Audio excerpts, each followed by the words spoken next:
This is episode 537. Stop overfunctioning in your relationship with Melissa. Welcome to Life Coaching with Christine Hassler, a space where truth and love come together to guide you back to your truest self. Hi, I'm Christine, a master coach, author, and spiritual psychologist. For over 20 years, I've supported people through the deep work of letting go, waking up, and coming home to who they truly are. Each week, you'll hear an unedited, unscripted coaching session with someone moving through a challenge or block in their life. These are tender and powerful conversations where deep healing happens in real time. Even though I'm coaching someone else, you will hear yourself in their story. This is a place where you will feel seen and supported and walk away with insight, emotional relief, and tools you can apply in your own life. Let's dive into today's session. Hey, everybody, and welcome back to the show. So I think this is going to hit a nerve for a lot of you. Today, we're going to talk about something I see a lot, especially with women who are high capacity, driven, and honestly used to just handling everything, especially if they've had a childhood where over functioning and suppressing their own needs was a thing.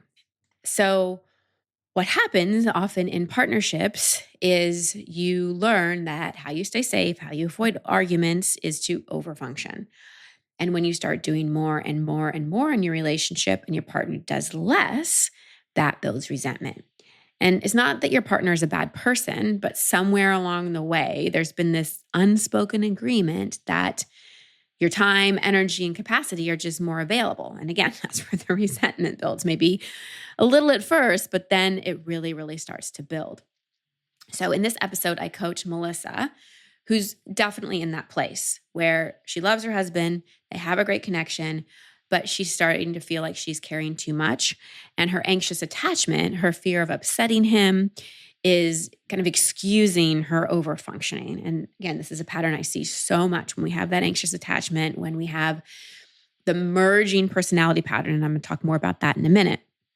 We do the, I'm okay if you're okay, but I want you to make me okay when I'm not okay. We kind of do this out in, out, and are anticipating so much the other person's behavior that we aren't great at advocating for our own needs. And this definitely shows up in overfunctioning because we have the mentality of, well, I'll just do it because then I'll avoid the argument. We really equate standing up for our needs as loss of love, loss of connection, danger, really. So if you feel like, why am I doing everything, but I don't know what to do to change it, or I'm scared to do what I need to do to change it, this episode is for you. Let me talk about that merging personality patterns. So you may have heard me talk about the book Personality Patterns, interview Stephen Kessler, who wrote this book. I love to call them safety strategies because to me, these aren't aspects of your personality. They're strategies you developed at a young age. And Melissa is clearly doing the merging strategy where she will do whatever she needs to do to create harmony in the relationship at the expense of her own needs. If you want to learn more about these patterns and strategies and how they show up in your life and how they're really blocking you from the relationship and life that you truly want, I'm hosting a $20 group coaching on this May 13th at 3 p.m. Pacific, but it's always recorded, so don't worry if you can't join me live. I'm going to be teaching on these strategies, how they show up in your life, how they protected you at a time, and how they're not protecting you now, and how you can get out of them. So you're going to want to join me for this. It's christinehassler.com/group. Again, if you can join me live, you'll have the opportunity to receive free coaching. And if you can't make it live, no problem. You can grab the replay. Again, that's christinehassler.com/group. All right, everybody. And now on to my coaching call with Melissa. Melissa, welcome to the show. How can I help? Hi. So I've done a lot of healing work, but I am still constantly triggered mainly by my husband. He's my biggest trigger. And I'm very aware. I know all my triggers. I know all of his, but my logic and my rational brain isn't changing how my nervous system reacts. Mm-hmm. Yeah, I'm quite an anxious attachment and he's avoidant. So I get quite reactive and I want to react a lot. Uh-huh. React how? Yeah, very defensively. So I kind of want to just really stand up for myself, Yeah. but most of the time I'm scared too because of how he reacts. Yeah. I get that. How does he Yeah. react? He either will get annoyed back at me because I do become quite childlike, or he will just switch off and just say he doesn't want to talk to me. Yeah. I get that. Yeah. I get that. Yeah. What about him or the behavior or whatever triggers you the most? I've pretty much married my father. So he's he's Don't we all? he's yeah, he's very much like my dad. But I mean he's getting better. He's on his healing journey as well. We both got sober just over a year ago. I was very, very codependent before then. Yeah. So I've really been working on that a lot. Hmm. But I guess it's mainly like we both work full time and I kind of need his help around the house and that kind of thing. Yeah. But he sort of feels his job is to go to work, make the money, and when he gets home, he doesn't want to do anything. So Do you have that's probably children? where we do. Yes, it's just my son that lives with us now.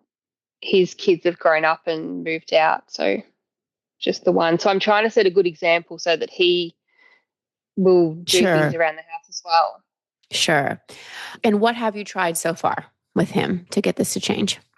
So I've been nagging for years, but Hmm. I think probably 3 months ago, I actually sat down with him when I was calm and worked out a schedule. I just said to him, I'm overwhelmed with having to do everything and I need help.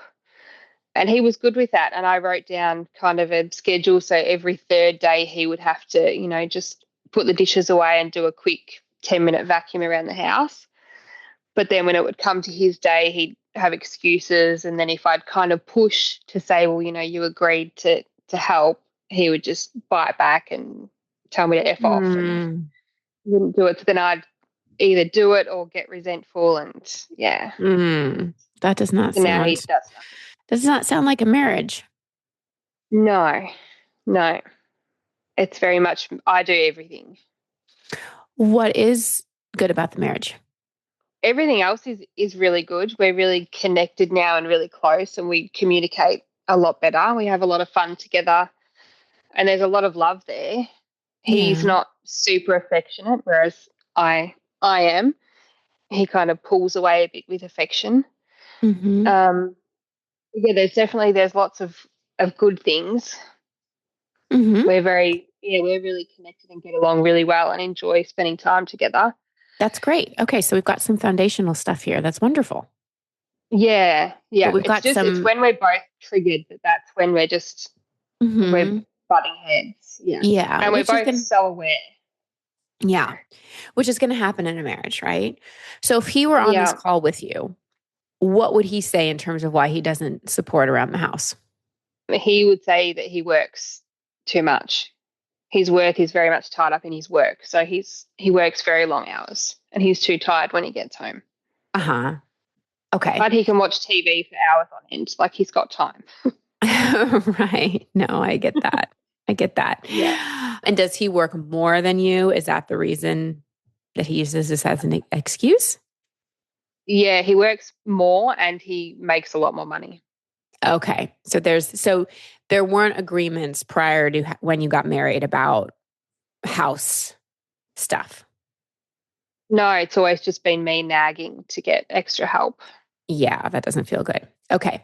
So it sounds like for you to feel like you have a partner, like a true partner in the house, and for you not to build resentment, there needs to be some clearer agreements Yes. around Yep. things. Okay.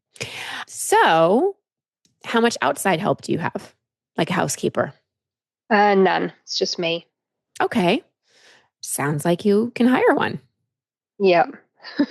Yep. I have thought about that. I think that's a great thing to do because here's the deal. Like if he doesn't want to do it and he expects you to do it, but that wasn't the agreement. Like he didn't it doesn't sound like you had the agreement that he was just going to make all the money and you were going to stay home and cook and clean. Doesn't sound like that Hmm. was the agreement. And you're also how old is your son? He's 12. Okay, so you've got huge mental load of a child, which is Hmm. another full-time job. Let's be real about that. So even if Yep. he's working more hours at his job, you're working your job and you're a mom, which is another full-time job. Mhm. Yep. So you've got that. And so it Yep. sounds to me like your family needs some support. Yep. Both of you are working. You're not telling me you're in poverty, right? Like both of you are Mhm. working. I'm not saying that you have a live-in person that you're paying, thousands of dollars to a month, but it sounds like how much would having a housekeeper once a week that did the deep clean support you? Mhm. Oh, a lot. Yep. Great. A lot. Yep. Great. Then that's what you ask for. Mhm. Because part of how we heal these childhood wounds and triggers is we give ourselves now what we couldn't give then.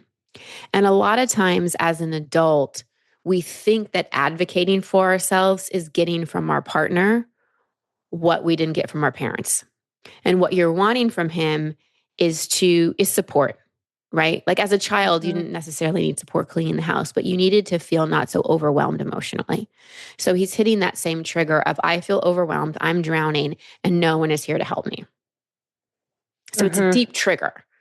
Even though it might Yep. just have to do with taking out the rubbish, it's still a deep trigger Yeah. Yep. because your system gets overwhelmed, you don't feel heard, and it hits that button of no one's here for me. Does that sound about right? Yeah. Yeah. Definitely. So we think, okay, my healing here is to advocate for myself and to get this person to do it. No, your healing really is to advocate for yourself and figure out a way to get your needs met. It seems like he's pretty set on I work a lot, how I decompress. Because if he's had a lot of trauma too and hasn't totally dealt with it, he probably has to turn off his mind to Mhm. turn off, right? And so that TV for him is a way, I don't want to call it escapism. It's more of a desensitizing, switching himself off. Yeah. Okay. And if there's any like neurodivergence in his or your brain, that becomes even more important. Like another task to a neurodivergent brain can feel like death. Okay. It can Yeah. feel like so overwhelming. So, what I would do in your shoes, and we can talk this through, is I would come to him and be like, I really hear you that you work a lot and you don't feel like doing house stuff. And we're going to get to some of his responsibilities because a housekeeper once a week isn't going to solve everything, but we're going to take this one No. chunk at a time. Mhm. And I respect that. I also work and my kid still lives in the house. That's a full-time job for me.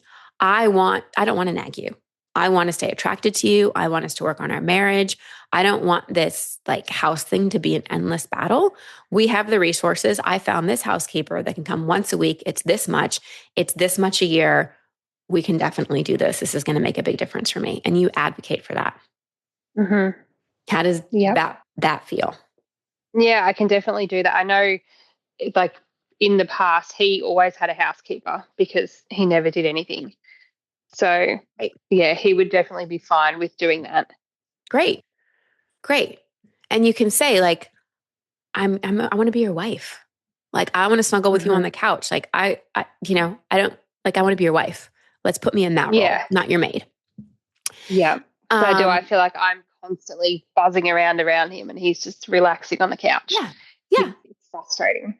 Yeah, I'd like to sit with you and watch a show. I mean, there are many nights my husband and I are just so tired and like sure we could be like connecting or having a deep conversation, but sometimes like our agreement is at least our bodies are touching on the couch if we're watching TV. Like at least we're connecting Mhm. and we watch a show Yeah. together and we talk about it and like it's intentional, right? And we're Mhm. doing it together versus just numbing out and not paying attention to our marriage.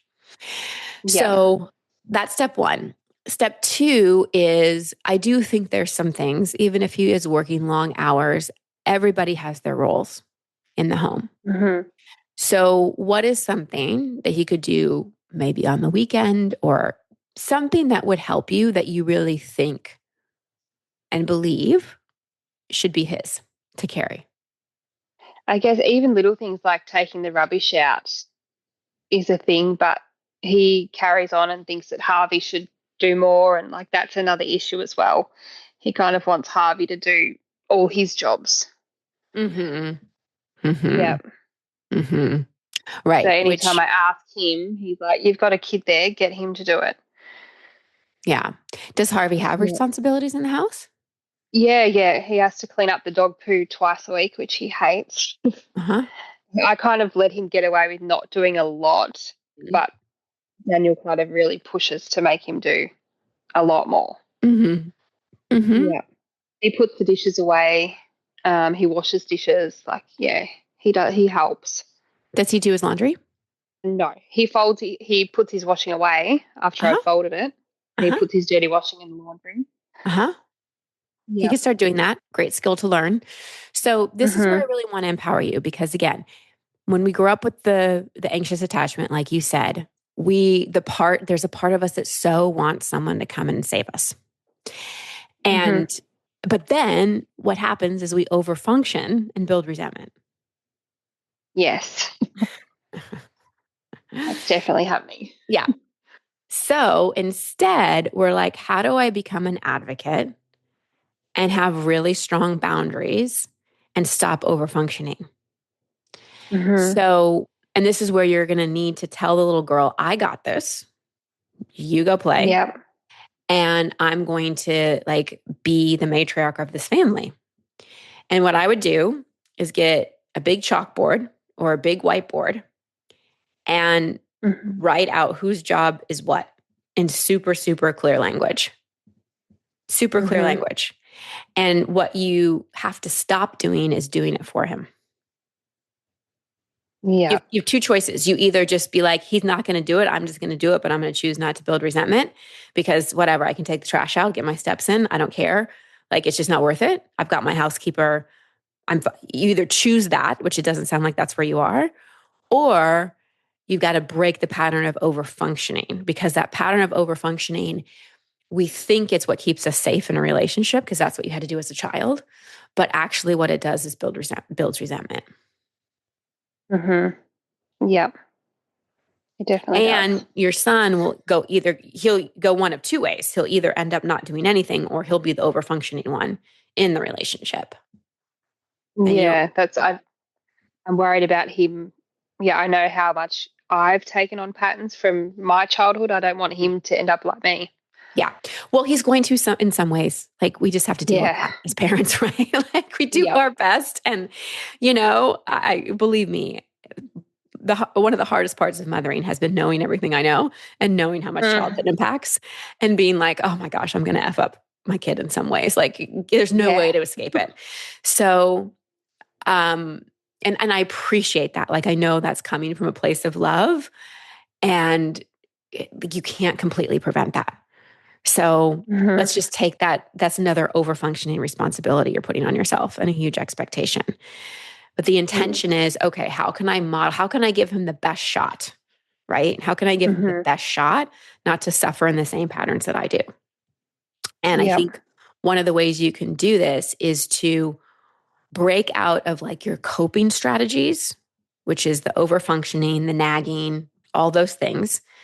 Because when we're triggered, we default into coping strategies and really go Mhm. into like really owning I am the matriarch of this house.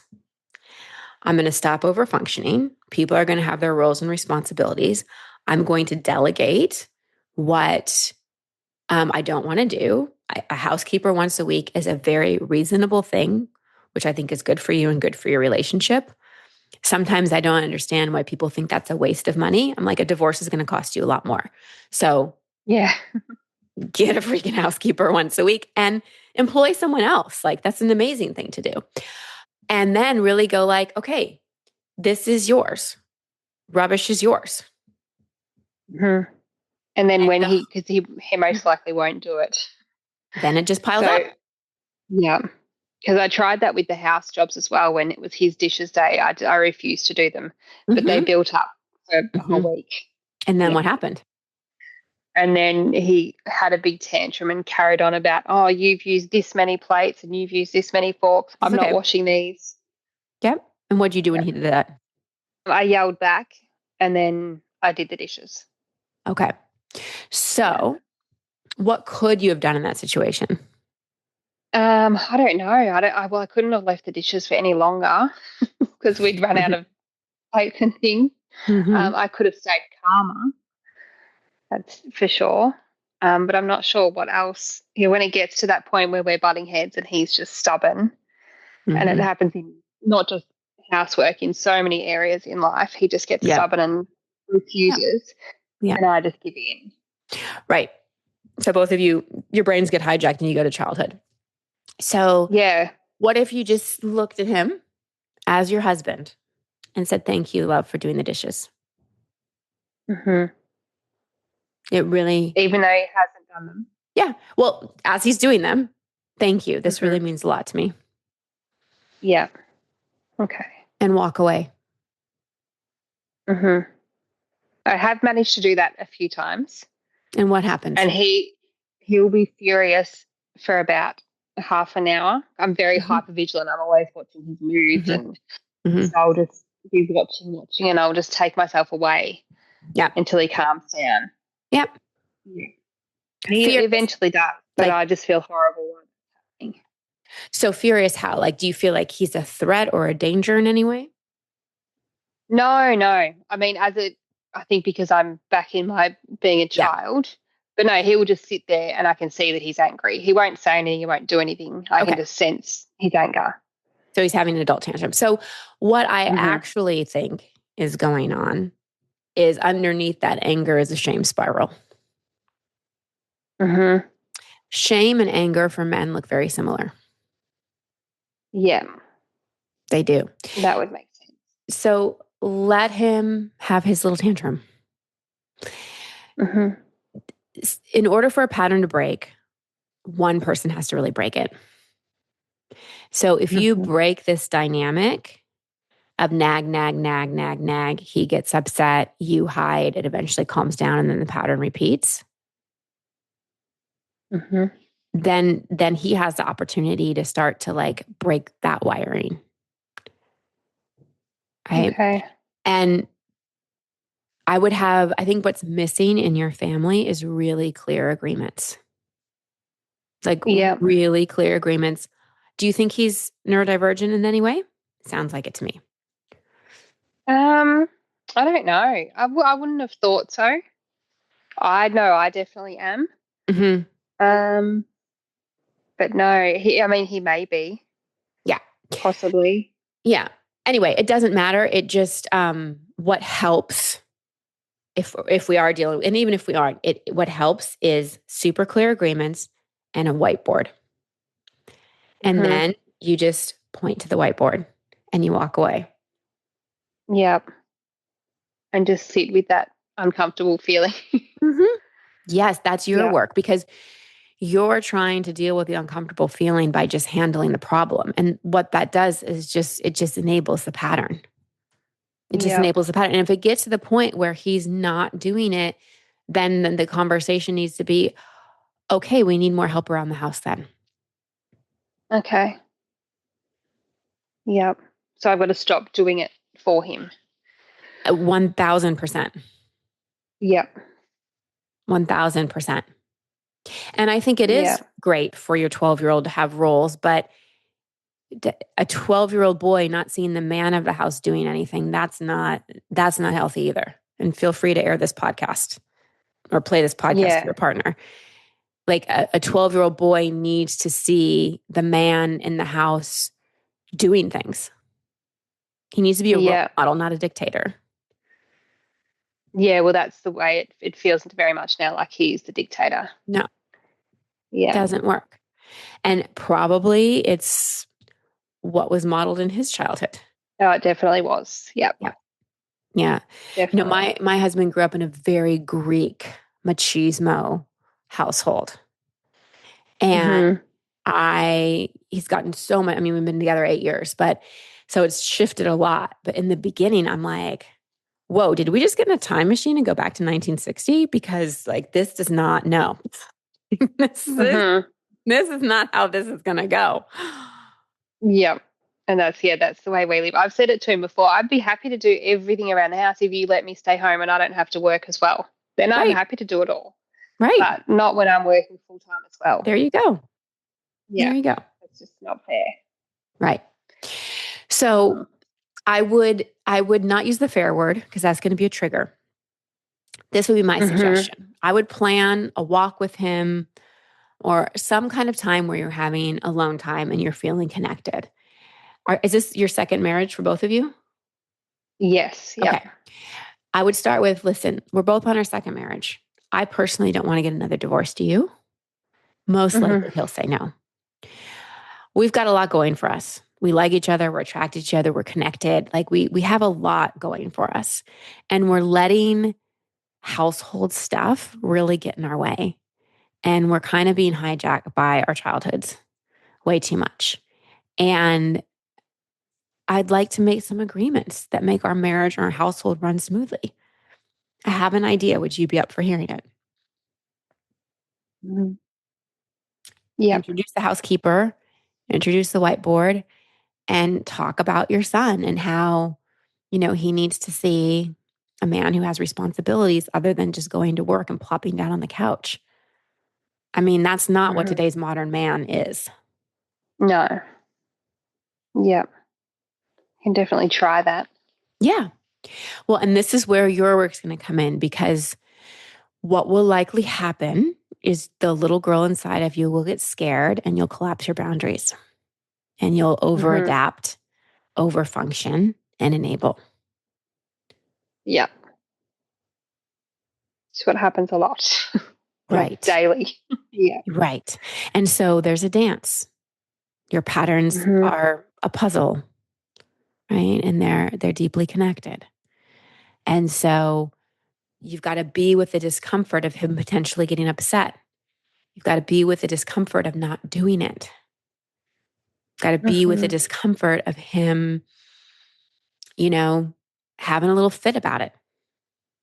And Yep. remind yourself, this is not my dad. This is my partner. I'm not doing anything wrong. It's okay for me to have needs. Because we see when we have that kind of anxious attachment, and what I think you also do the merging pattern in something called personality patterns, Mhm. is we feel guilt whenever we have our own needs. Yes. But 100%. but at the same time, so much resentment that no one's meeting them. Yes. Mhm. So it's a constant cycle. Yes, yes. And that doesn't change until we break out of that pattern of doing the like, I'm okay if you're okay, or I'm not okay until you make me okay, Mhm. which means he is in a tantrum about the dishes or whatever, and you go for a walk or you call a friend and you don't Yeah. let it hijack you. I'm okay. He's having a tantrum. You got to see him as like a 4-year-old little boy kicking and Mhm. screaming because he didn't get the chocolate ice cream he wanted, and really see it as that because part of your brain is seeing it as a threat to your safety, your survival, your lovability, right? Mhm. And it's not, it's his little boy having a fit. Yeah. Okay. I have started seeing him like that when, yeah, he's doing that. I can kind of imagine him as this little kid with big clothes on, sitting there cracking it. So, yeah, I've been doing Yeah. that, and that does make me feel a lot better. Yeah. Yeah. Yeah. Yeah. Childhood wounding in relationships is tough. And it's kind of the whole point. It's where we have the Mhm. opportunity to work it through. If you didn't have this particular kind of partner, you wouldn't have the opportunity to break free of this pattern. Yeah. No, my ex husband was the exact opposite. So I never had to deal with any of these Mhm. triggers. Mhm. Yeah. Mhm. Now, yeah, I've got all of them, which I've worked through a lot. But yeah, it's constant. Why did your first marriage end? I was bored. He was Mhm. too nice, too sweet, too loving, too safe. Yeah. Yeah. Bet you miss him sometimes. No, just kidding. Yeah. Yeah. I do. He was very easy, but yeah, it was never, we were just best friends. There Yeah. was no, yeah, Yeah, no, no I get passion that. or anything. I get that. I get Yeah. that. But isn't it funny? The things that Mm-hmm. attract us most to someone are the things that end up driving us crazy. Yeah, exactly. Yeah, exactly. No, it's good. Yeah, We're both healing from each other because I trigger him. Yeah, so we're both doing the work. of course you are. Yep. Yeah. Yeah, but this is really your opportunity here, right? Is to, well, everything we've talked about. hmm Yeah, I can definitely do that. Mhm. Yeah. Any other questions? Are you clear? No, that's good. Yeah, very clear. Will I ever heal from this, or will it just keep going forever, being triggered all the time? You know the answer to that. Yeah. You know, did you by any chance do my reset course? No, No. no. Either that one or the inner child course, if you're looking for some additional support, could be really Yeah, useful. Could be really useful yeah. to just give you some tools that go beyond a 30-minute podcast, right? In hmm terms of how you can keep your nervous system from being so hijacked.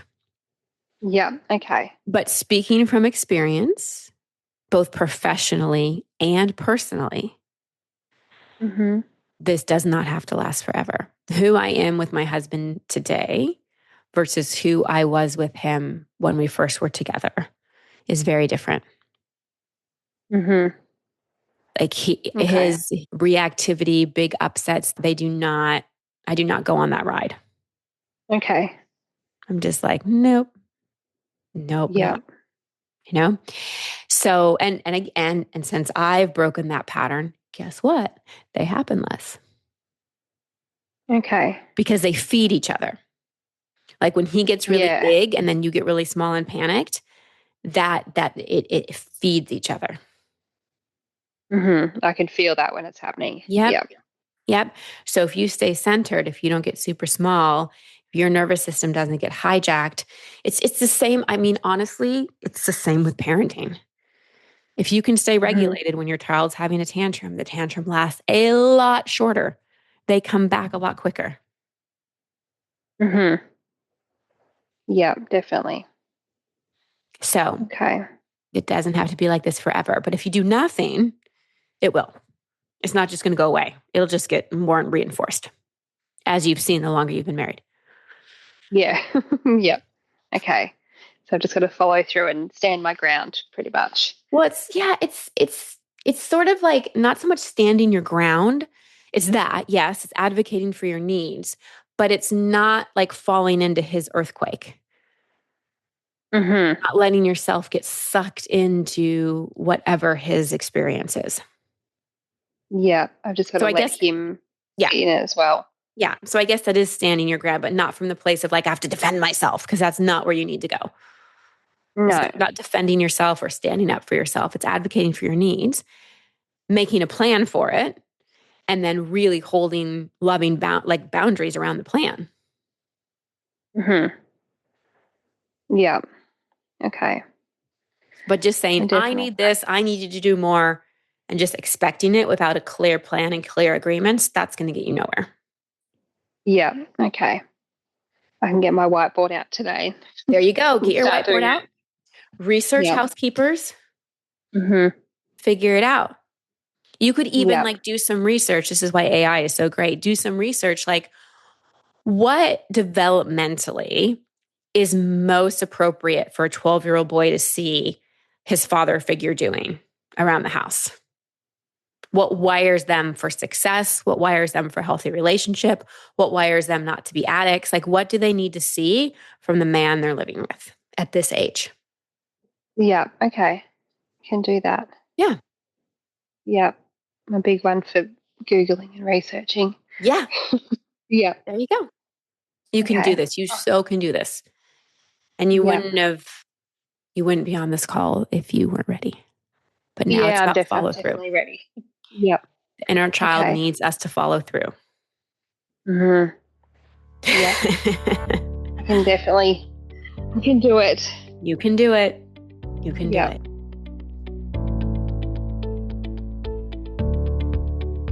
Thank you, Melissa, for your honesty, for your willingness. I can tell you really, really want to shift this. And there's a part that's so scared too, which is so common when we do the merging pattern, because there's this fear of, if I advocate for myself, I'm going to lose love. Now, we might not rationally think this, like cognitively, she might think, well, my husband isn't going to leave me if I, advocate for him taking out the trash. But that little girl part that gets so scared about the loss of love, because that's what's so confusing about childhood. Sometimes we have abandonment where a parent was never there or actually leaves. But sometimes the parent is physically there, but we feel the disconnection. We feel the loss of love. And that's what really perpetuates that anxious attachment. So it's not so much she's scared she's going to lose him, like he's going to leave her, but it's the fear of, I'm going to lose the connection. And so I'll do whatever I can at the expense of myself, my own well-being, my own sanity, to preserve the connection. But that actually really isn't connection. It's codependence. And this is the piece that's so important to break. And I gave her some practical ways to do that and some inner work to do that. There are 2 courses I recommended in the show that if you resonate, I recommend them to you as well. And you can definitely do both. My Reset course, which is a nervous system rewiring course, and my Inner Child course, which is called Rewired. It's also been called Reconnect. It's my Inner Child course that I teach in conjunction with my husband. And you can access those if you just go to christinehassler.com, go to the courses, and you can see which one could be right for you. For now, I really invite you to join me for that $20 coaching call where I'm going to be talking about all of the survival strategies. There are 5 of them, and you do 2. There's going to be 1 primary and 1 secondary. And once you understand what strategy you do, you'll be able to have, again, deeper compassion for yourself, because you'll really see how well this strategy worked in childhood, but how it's not working now, but you're still using it because your brain has been programmed that way. I'll be able to teach you ways to identify partners or other people's strategies so your communication with them improves, and show you how to update your own strategy, because there are gifts to any of these strategies. Like with Melissa, she has an incredible gift of empathy and attunement and knowing and being able to see, like she's able to see her own partner's wounding and see the little boy in him and see that her son needs a better role model. There's so much that she can see, right? And you could hear in the call, she was present, she was connected, she was very relational with me. All that is the brilliance of this pattern. But what she needs to get out of, and what you can get out of as well if you resonate, is that codependent, I'm not okay unless you're okay, so much that I'm going to overfunction and enable. That's what we want to get out of. That's not relational. Enabling and building resentment is not relational. That's survival. And we can't have the depth and quality of relationships we truly desire if we're in survival and safety strategies. So again, join me, christinehassler.com/group.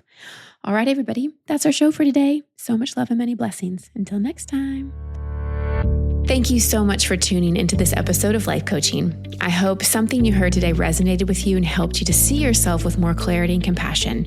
Remember, every shift, no matter how small you think it is part of your healing. If this episode supported you, please consider sharing it with a friend or leaving a review. It means the world to me.